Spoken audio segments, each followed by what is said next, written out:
मनोहर राणा साहब ने बड़ी कमाल की बात कही है कि किसी के हिस्से में मकान आए तो किसी के हिस्से में दुकान आई, किसी के हिस्से में मकान आए तो किसी के हिस्से में दुकान आई। मैं घर में सबसे छोटा था, मेरे हिस्से में माँ आई। प्रणिपात माँ, wish you a very happy mother's day.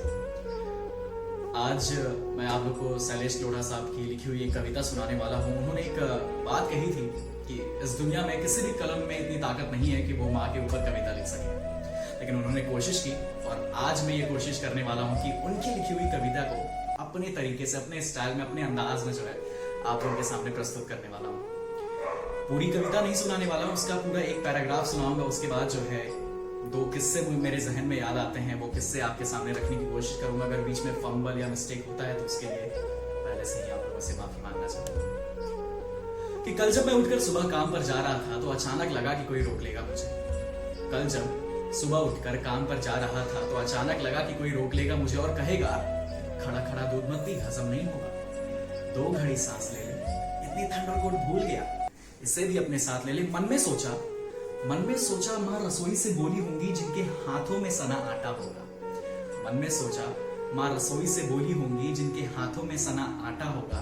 जब मुड़कर देखा तो क्या मालूम था कि वहां बस सन्नाटा होगा। जिस आजादी के लिए मैं तुमसे सारी उम्र लड़ता रहा, जिस आजादी के लिए मैं माँ तुमसे सारी उम्र लड़ता रहा, वो सारी आजादी मेरे पास है। मैं कहता था ना तुमसे, मेरे जो जी में आएगा मैं वही करूंगा। बात ये नहीं है जो जी में आए वो कर लूं, बात ये है ना माँ कि सुबह जब देर से उठूं ना तो कोई टोकने वाला नहीं। एक छोटी सी कविता थी माँ के लिए, और इस वक्त जितनी भी माएँ देख रही हैं आप सभी के लिए wish you a very happy mother's day.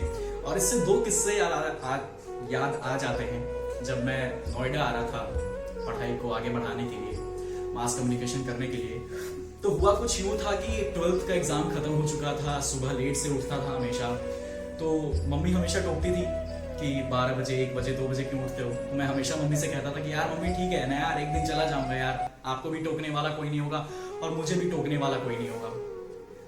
इस बात पे मम्मी जो है कुछ कहा नहीं मम्मी ने, और मम्मी जो है ऑफिस चली गई। लेकिन आज मुझे रियलाइज होता है कि जब भी मैं सुबह देर से उठूं तो एक बात जरूर लगती है कि यार क्या कर रहा हूं मैं, क्यों देर से उठता हूं। और उनकी कही हुई बात जरूर याद आ जाती है कि जब मैं तुम्हारे पास नहीं होंगी तो शायद तुम्हें कोई टोकने वाला नहीं होगा। और एक और बात याद है, वो तो मुझे अच्छे से दिमाग में मेरे बैठा हुआ है कि 17 जून का जो है वो दिन था जिस दिन भारतीय टीम जो है चैंपियंस ट्रॉफी हारी थी पाकिस्तान से। मैं चैंपियंस ट्रॉफी देखने के लिए अपने दोस्तों के साथ गया हुआ था और घर काफी देर से लौटा था। तो मेरी मम्मी कहती हैं कि तुम इतनी देर से घर क्यों लौटे। तो मैंने कहा कि यार मम्मी क्या तरीका है यार, दोस्तों के साथ था, आप भी तो घर देर से लौटती है ना कभी कभी। इस बात को मैंने कहा। उसके 1 महीने के बाद जो है मैं नोएडा चला आया। उसके बाद 1 बजे घर को लौटूं, 2 बजे घर को लौटूं, कोई पूछने वाला नहीं है, कोई बताने वाला नहीं है, कोई सुनाने कहने वाला नहीं है।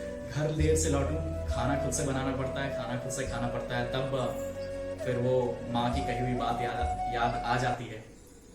उन्होंने कहा था कि मैं अपने लिए तुम्हें समय पे नहीं बुला रही थी, मुझे ऐसा लगा कि शायद तुम भूखे होगे इसलिए मैंने तुम्हारे लिए खाना बना के रखा था और मैंने अभी तक खाना नहीं खाया था। तो ये सारी बातें जो है जहन में लौट कर आती हैं। और अभी माँ से दूर हूँ, लेकिन वो कहते हैं ना कि उनके दिल के बहुत नजदीक हूँ। So wish you a very happy mother's day mom. सुनने के बाद इमोशनल जरूर हो जाएंगी, तो मैं आपको जल्दी से कॉल करूंगा।